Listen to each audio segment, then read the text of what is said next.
So now we're going to get into genres or styles or forms of poetry that can be explored. So on the right side, I have an example of one of my favorite poets. His name is Walt Whitman, and this is from his book, Leaves of Grass, O Captain, My Captain, which is a poem dedicated to Abraham Lincoln, and it was written around the time of the Civil War. So this is one of the traditional forms of poetry that incorporates this lyrical sense of repetition. Would anybody like to read this poem? Would anybody like to try that out? Don't be shy. It is a little intimidating, but it's fun. I can read it. Oh no, Cameron, go for it, Cameron. Okay, O Captain, my Captain, our fearful trip is done.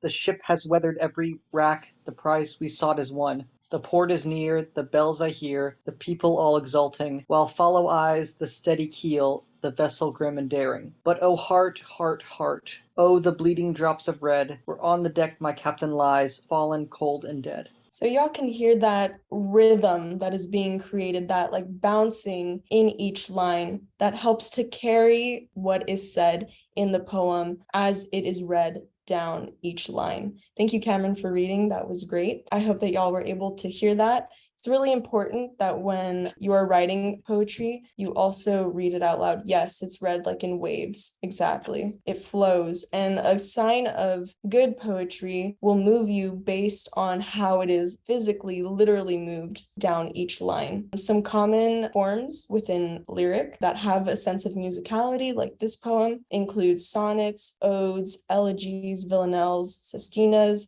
limericks, and haikus, just to name a few. And those are usually pretty short poems. So those are some traditional forms. So now we're going to go into some modern forms. And this is an example of free verse, also by Walt Whitman. Walt Whitman was really important for helping to evolve poetry, to develop it from traditional forms into modern forms that are rooted in what's considered to be stream of consciousness writing. Some writers from the 1950s and 60s who are known as the beatnik generation. I don't know if anybody happens to know the beatnik generation. Rocket, awesome. Read artists like Walt Whitman and were inspired by his work to create some of the writing of that time. And some forms include free verse, which is non-rhyming, non-metrical. There is prosaic writing, which is also known as prose poetry, which is essentially like if you were to write an essay, but in a poetic way. So using elements of repetition, rhythm, rhyme, but as if you're writing in paragraph format. So it usually goes from one end of the page to the other end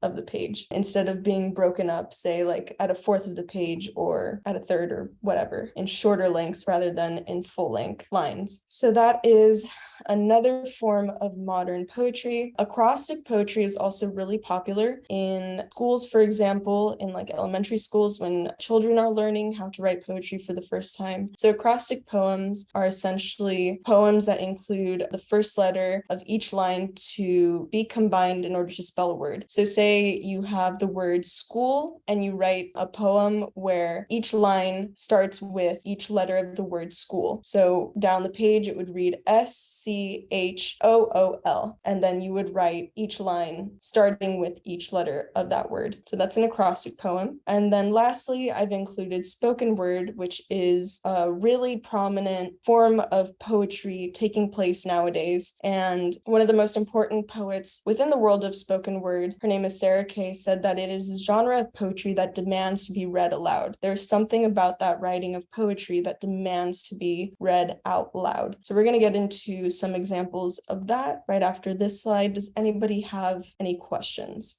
No? Okay, cool. We are going to first listen to a poem by Sarah Kay titled 14th Amendment. After she graduated from college, in an effort to avoid returning to the internment camp where her parents were still being held, my grandmother went to teach on a Sioux reservation in South Dakota, where she learned to drive a stick shift and kill and gut a deer. These are three things I do not know how to do, but I also do not know how to leave my parents imprisoned and travel alone by train across a country that has painted my face a red flag, so perhaps what we learn is a matter of necessity. In her East Coast school, where the class photos were an ocean of blue and green eyes. Most people had never even heard of internment camps. Perhaps what we learn is a matter of convenience. She was extra ink on every page she landed.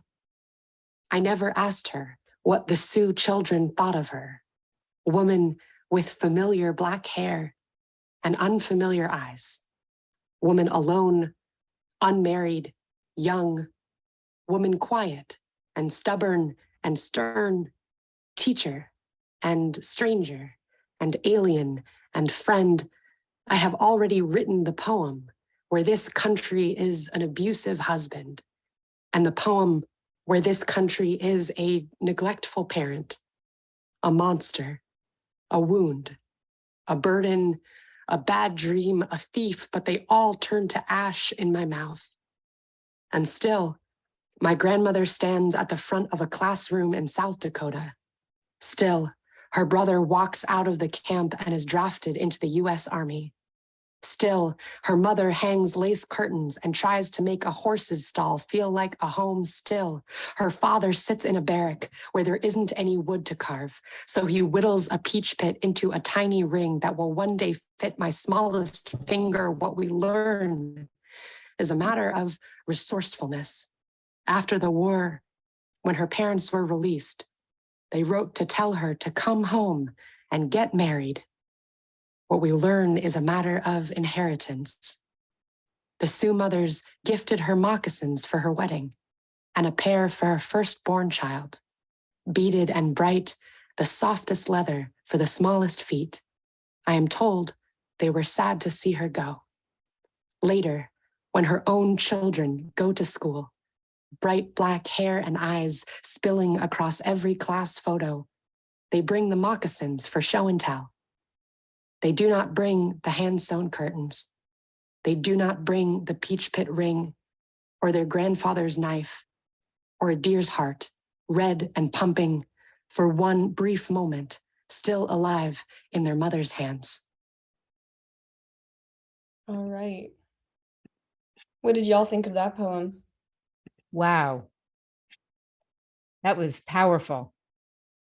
Yeah, the images she adds, right, of that peach pit ring, the heart of the deer, the experience of her grandparents, being interned, very raw and honest. Yes, absolutely.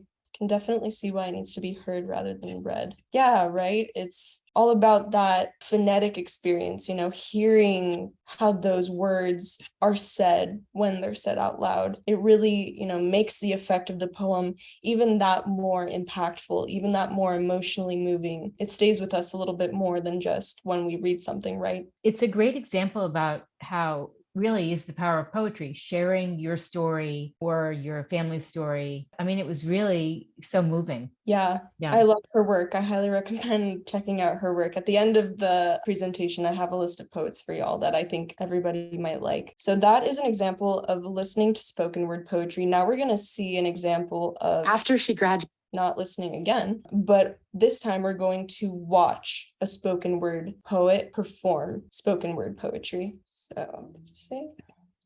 Okay.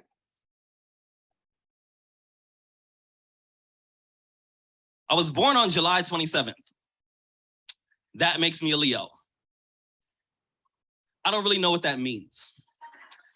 I'm 5'6", I weigh 145 pounds. I don't know how to swim, and I'm a sucker for a girl with a nice smile and clean sneakers. I'm still learning how to whisper. I'm often loud in places where I should be quiet. I'm often quiet in places where I should be loud. I was born feet first, and I've been backwards ever since. I like ginger ale. A lot. I've been told that I give really bad hugs. People say it feels like I'm trying to escape. Sometimes it's because I am.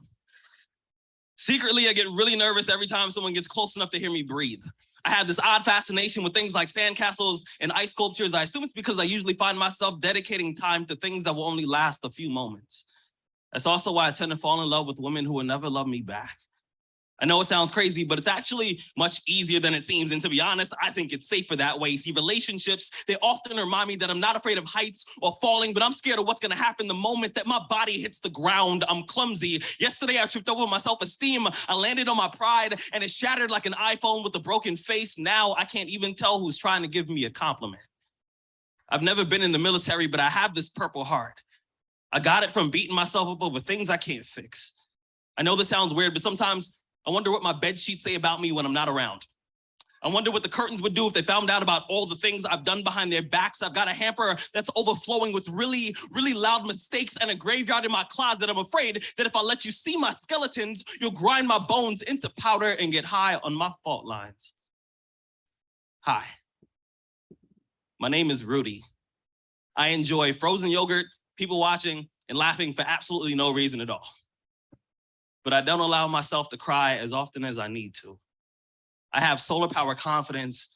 I have a battery operated smile. My hobbies include editing my life story, hiding behind metaphors, and trying to convince my shadow that I'm someone worth following. I don't know much, but I do know this. I know heaven is full of music. I know God listens to my heartbeat on his iPod. It reminds him that we still got work to do. Thank you. So that was Rudy Francisco and his poem, My Honest Poem. Wow. Yeah, that imagery, right? The delivery with his physical movements and just very vulnerable. Mm-hmm. Let's see what everybody said in the chat. Lots of vulnerability. Bravo. Yeah, he's a great poet. He does a lot of work in San Diego with trying to unite poets and, get people to get out of their heads and to share the poems that they have. I really like the line about convincing his shadow that he's someone worth following. I thought that was very moving. His words really struck a chord with me. That's great. So, excuse me, I felt like he was saying things that other people were too afraid to say. Like he was revealing things and you're like, oh, I felt like that too, but I just have not been bold enough to say it. Yeah, it was so revealing. I was thinking, I wonder if he's ever told people this or he just expresses himself through the spoken word. Let's see, somebody included in chat. I liked how it was self-referential, like how he said, I hide behind metaphors and followed that with metaphors. Yeah, a lot of humility is shown in his work. He's very, human. I think that's what spoken word in any form of poetry really is supposed to reinforce, is that we are human and this is what humanity looks like. This is what the human experience looks like, sounds like, etc.